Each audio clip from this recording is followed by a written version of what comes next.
This is Bowltalk with your host, Donovan Scalco. Hello, everybody. It is I, Donovan Scalco, back with another episode of Bowltalk. Last time around, we interviewed Crystal Elliott back in September.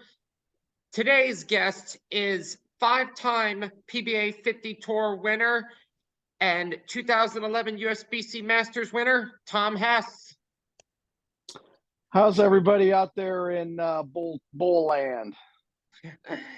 We're all great. Let's get started. Early bowling life. What kind of friends did you make during your early days of bowling? You mean on tour, or my early days of bowling? Days before the tour. Before the tour, what kind of friends? Oh,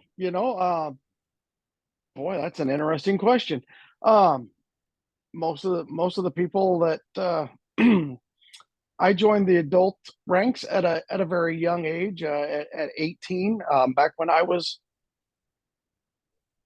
younger, you didn't have all the options you have today, where you could bowl a junior tournament one week, excuse me, and then an adult tournament the next week, and then a junior tournament. I mean, you either bowled for money or you bowled juniors. So at 18, I decided to go adult and started bowling tournaments right away. So most of the people that I hung out with were actually older than me. Back when I was growing up, you actually had to keep score. I know most people today don't understand what that is, sitting down there with a grease pencil, and all the heat beating down on you and actually keeping score. So as a little kid, I kept score for some of the great bowlers in my area, and those were the guys that I looked up to some of the people around my area during the time.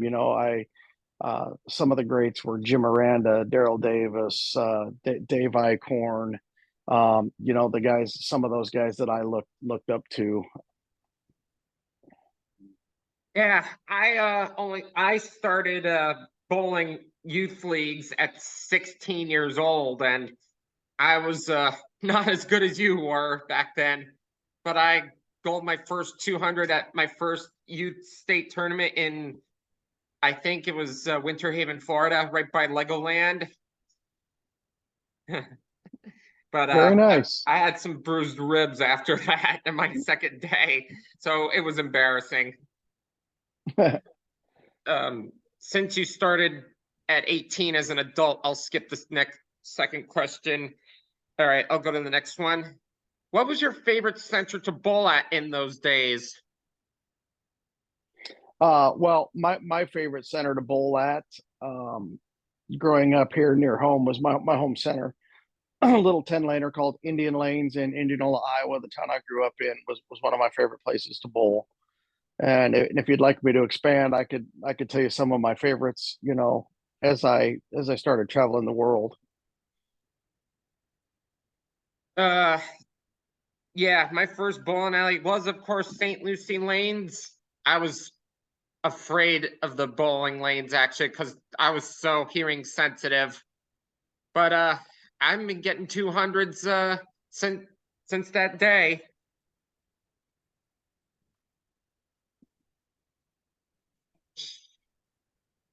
Yeah, sorry.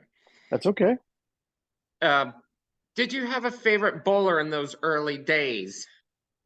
Mark Roth and Pete Weber were the two guys that I looked up to. Mark Roth just for his absolute sheer power, and Pete Weber for his fiery tenacity on the lanes. Roth, the OG of the 710. Yeah. Have you done a little farm-like talk in your bowling with friends? Like talk like a I know you said before we cut out that you're a full-time bowler now. Have you done a little like Southern-like talk with your friends? No. Back when I won the Masters, I've been a construction worker all my life. I'm not a farmer. I'm from Iowa. Not everybody from Iowa is a farmer. I've never lived on a farm. Never worked on a farm or anything like that. Other than the sod farm, which really, is a farm, but not not the farm that people think of where, grow In corn, general. soybeans, or, a cattle farm or anything like that. So no, I didn't talk to anybody like that. Mm. All right, let's talk the PBA tour. The next topic. What was your first ever PBA event, and how was the experience? My first PBA event was a regional up in Madison, Wisconsin. Um, the experience was, it was pretty awesome. Growing up, and I'd heard about some of the regulars, the Traber brothers, Lenny Boris, Jeff Riggles, all the guys that were dominating the Midwest region at that time. And to go up there, my very first event, I had some success. Back then, the field was huge. They took 32 guys into the finals of a bracket. I won a match before losing in the next round to Dave Ferris, and that convinced me, that one tournament convinced me that I should probably get my card. And before I bowled another PBA event, I was a member. Oh, cool. Your favorite professional on the tour during that time? Oh, during that time was probably still Pete Weber. Yeah. Uh, how did it feel winning your first event, the 2011 USBC Masters? I mean, it was a dream come true. It was so surreal that, it's one of those things you don't know if you'll ever get it done. And to finally, have the chance. That was my second show that I'd ever bowled on, and to win and get it done. It was a lifelong dream come true at the age of 41. Yeah, that event you bowled with, you were with the Ripper Jack Jurek, correct? Yeah, yep. Jack Yeah. had Jack had a little bit of an unfortunate ending, but that's why you bowl 10 frames. And I was able to step up and do what I needed to do to come through in the end. I was kind of surprised Rob Stone didn't get excited along with you on that strike to win it. Yeah. He just said, he's not done yet, but the heavy lifting is complete. If you are selected to a PBA league team in 2024, because the 2023 league passed already, who would you love to be selected by? Which of the 10 teams? you know, I think it would be to be selected by Tim Mack and bowl with the Portland Lumberjacks in Portland. Would be just surreal to bowl as the home team, basically up in Portland, Maine, with the league. But I would truly be honored to be selected by any team and be part of that league. I think I would be good in the league, and I think the fans would love me. Do you get a lot of lumberjacks when you're in Iowa? No. Just thought I'd ask because it sounds like a good lumberjack area. No. I've talked about your favorite bowling center in your early days of bowling, but how about as a professional member? Well, obviously, my favorite place in the states to bowl is the bowling stadium in Reno, the National Bowling Stadium. I've made two shows there. Nationals has been there several times. I've done a lot of work in that building, and some of my biggest accomplishments in the sport have come in that building. Um, you know, but when it comes to traveling all over the world, the most beautiful bowling center I've ever been in is Dream Bowl Palace, just outside of Munich in Germany. And the center that I absolutely love to walk into is Tally Bowl in Helsinki, Finland. You walk into that center, and that center absolutely says to me 100% that bowling is a sport. It's just an absolute unique setting that that truly showcases bowlers as athletes, in my opinion. Yeah, the bowling stadium is definitely a bucket list bowling alley for everybody. Yep. I think it's awesome. I think Reno's beautiful. A lot of people complain about Reno fatigue with the Nationals being there so often, and they complain about how bad of a city it is, and I say, man, get 3 or 4 blocks away from the stadium, and the city is absolutely beautiful. But unfortunately, most people, just go in and they stay right there on the row, and it's not the greatest part of town, but it's definitely not the worst place I've ever been either. Okay, let's go on to PBA 50 tour career. You got that eligibility when the COVID year hit. It was supposed to start in 2020 Yeah. but COVID ruined it.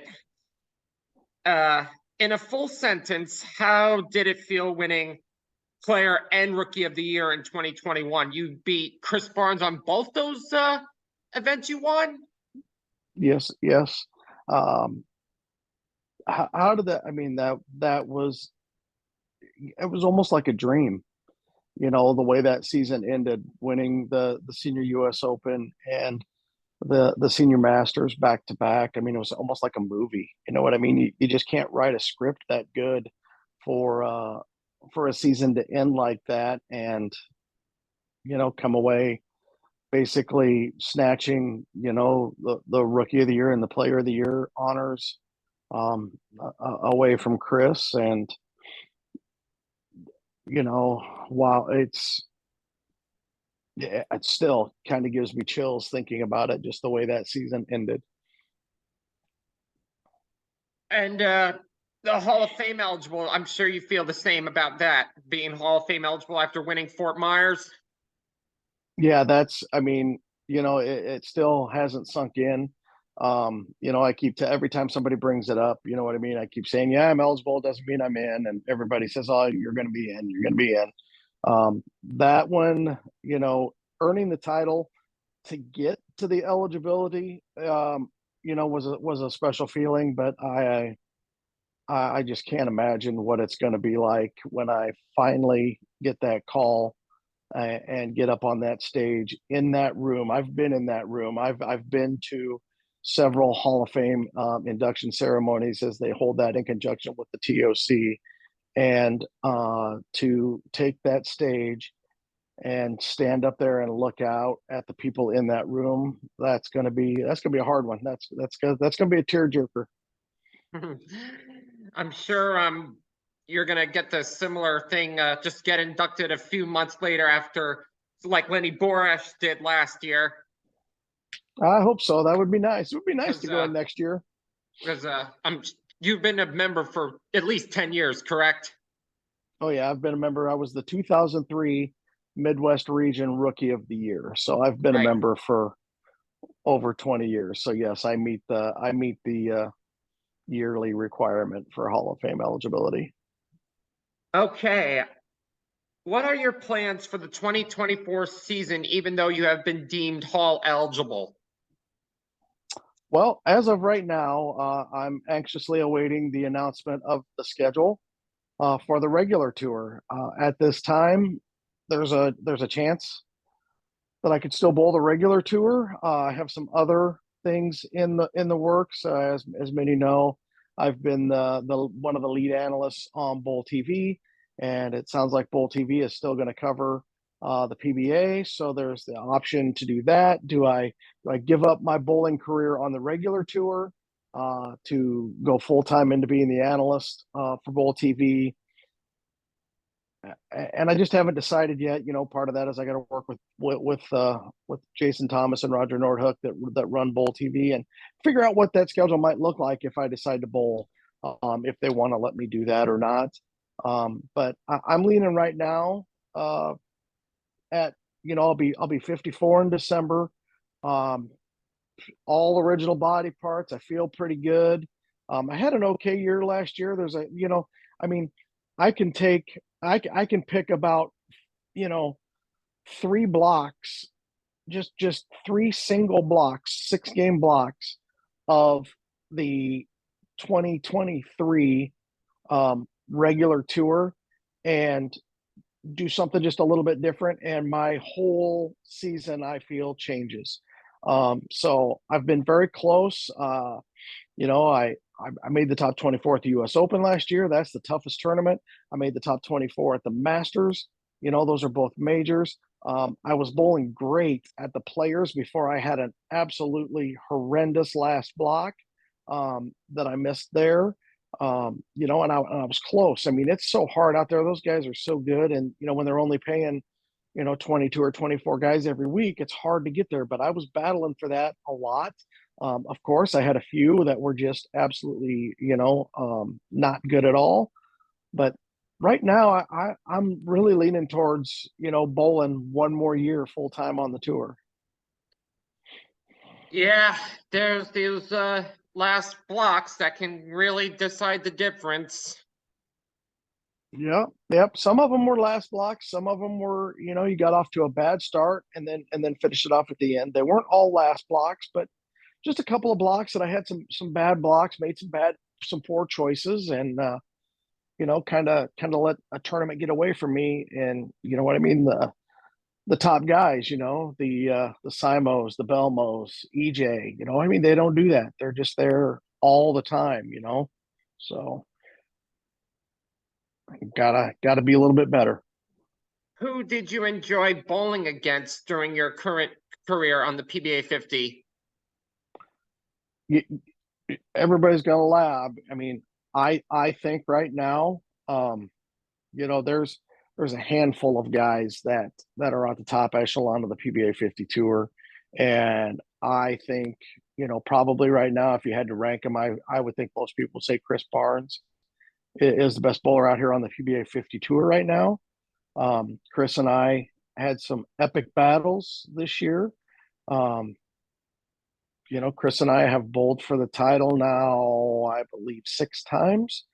We've had some other epic battles in step ladders, in match play, and I look up to and respect Chris so much that it's an absolute honor to bowl him on the lanes. And then, he's who I enjoy bowling because when if at the end of the day, I feel I've bowled the best, whether I come out on top or Chris gets my number that time. I think he's the best on tour right now, and to beat him, it just gives you an unbelievable feeling. And I'm not trying to take away from John Janowitz, Parker Bone, Brad Angelo, John Janowitz, and Tom Adcock, Pete Weber. There's so many really good bowlers out there on the tour. Troy Lint, who was player of the year this year. Troy beat me for one of his titles, and I had a couple of very unfortunate breaks, a solid 8 and a solid 9 right in the middle of a title match. But, it Chris has got to be the one, but there's so many really good bowlers out there. Yeah, there's a lot of tough choices. John Janowitz of Lake Wales had a similar rookie season you had, winning 2 majors. What do you think of that? Well, I think number one, John's an unbelievable person. He's an unbelievable bowler. I think that if John would have chosen a different career path and bowled on the regular tour, John would have had some titles on the regular tour. There's not much else to say other than the guy's an incredible bowler, an incredible person, and it's going to be awesome to take the lanes with him here in a couple of months down in Cali, Colombia, representing Senior Team USA. Oh, that's right. He's on senior team with you. Yep. All right. We got one more topic for you. That is the passing of Bill Chrisman, the CEO of Storm. How did that affect you? Well, obviously, almost every major accomplishment I've had in this sport has come throwing Storm bowling equipment. Storm was Storm is an unbelievable leader in the sport of bowling in what they do to give back. And Bill spearheaded all of that. I think the bowling world lost a giant, a larger than life man, and I think Bill Chrisman was that. But on the flip side, I think Bill did a very good job of hiring very good people and I think the Storm name is going to live on for a very long time. I think they'll hire the right people, and I think the people in Brigham City, Utah, are working very hard to keep Bill's legacy alive, and I think it's just going to get bigger and better.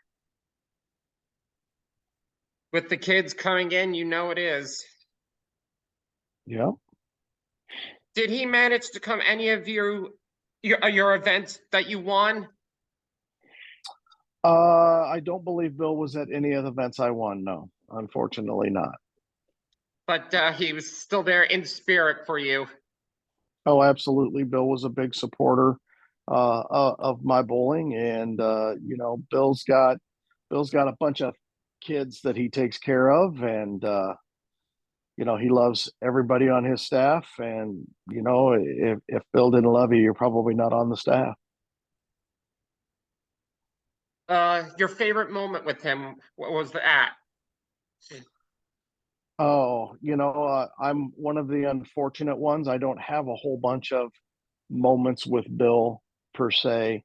One of the, I'll share one, one of the coolest things that, and many people might take this for granted, but Bill was one of the people that played Words with Friends with my wife. You know what I mean? Just something as simple as that, just goes to show how true and genuine Bill was. Yeah, he totally has a heart. Do you plan on dedicating 2024 to him? I don't know why you wouldn't. I think every time here for in the near future, anybody that wins with a Storm ball, um, Bill's name is gonna come up in the congratulatory interview. I'm sure he's going to get a Hall of Fame nod for the posthumous legendary work. He's already in the him and Barbara are already in the USBC Hall of Fame, and I can't imagine that That's right. there's not some kind of manufacturers category. I don't know. I'm not as well versed on the PBA Hall of Fame. I know there's some great coaches. There's people who've given their life to the service of the PBA, and you bring up a great point. Maybe people like Bill and Barb Chrisman, who've given so much to the sport of bowling, deserve a spot in the PBA Hall of Fame. Yeah. Well, thank you, Tom Hess, for this great interview. You're welcome. Thank you. Folks, that's going to do it for us here. We'll see you next time for another episode of Bowltalk with Donovan Scalco.